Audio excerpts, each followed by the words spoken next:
Agricultural minister, సర్వేపల్లిలో ఓడిపోయిన వ్యక్తి ఓ అని సంపాదిస్తున్నాడండి చంద్రమోహన్ రెడ్డి. అవును, రోజు 100 కోట్లు సంపాదిస్తున్నావు. ఏంటంట రోజు 100 అంటే ఈ 3 నెలల్లో 900 కోట్లు మేము సంపాదించుకున్నాం. ఏంద్రా నీ బాధ? నీకేమైంది?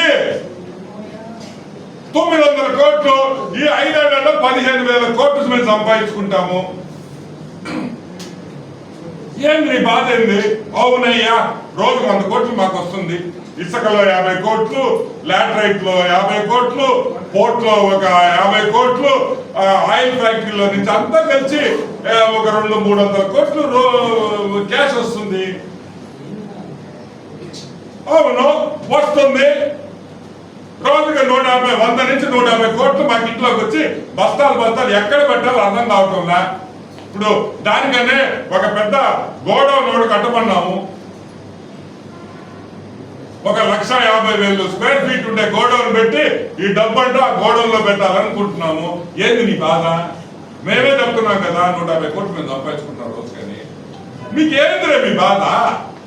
ఓ రోజు వచ్చి రా తట్టెత్తుకోరా, అమ్మా చంద్రమోహన్ అయ్యా కొంచెం డబ్బులు అయ్యా అని అడుక్కో, ఇస్తావు. నువ్వు కూడా 50 కోట్లు తీసుకోబో, ఎంజాయ్ చేయి.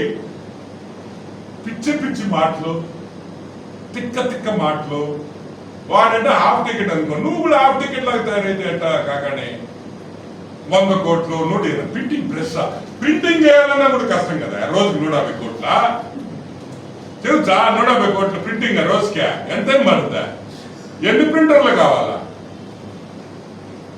ఏమనాలే మిమ్మల్ని అందరినీ మంత్రులు ఇచ్చి తలకాయలేని వాళ్ళందరినీ మంత్రులు చేసి ఆ జగన్మోహన్ రెడ్డి మీలాంటి వాళ్ళు నాశనం చేసింది మీరే. బయట వాళ్ళు ఎవరి వల్ల జగన్మోహన్ రెడ్డికి నీలాంటి దరిద్రుడు 10 మంది ఉన్నారాడ. వాడు నువ్వు నానిగాడు వీళ్ళందరూ మీరుంటే సర్వనాశనం చేసేసేదాన్ని. కాబట్టి ప్రజలందరికీ గుర్తించాలి, చంద్రమోహన్ రెడ్డి రోజుకు 100 కోట్లు సంపాదించుకుంటాడు. మేమే చెప్తున్నాం రోజుకు 100 అంటే 3,000 కోట్లు నెలకి. కాబట్టి మీకు ఎక్కడికైనా స్టోరేజ్ ఫెసిలిటీ డబ్బులన్నీ పెట్టుకునే దానికి ఏదైనా పెద్ద ఇది ఉంటే మాకు చెప్తే మేము అది రెంట్కి తీసుకుంటాం అని కూడా మనం చూస్తాం. ఓకే.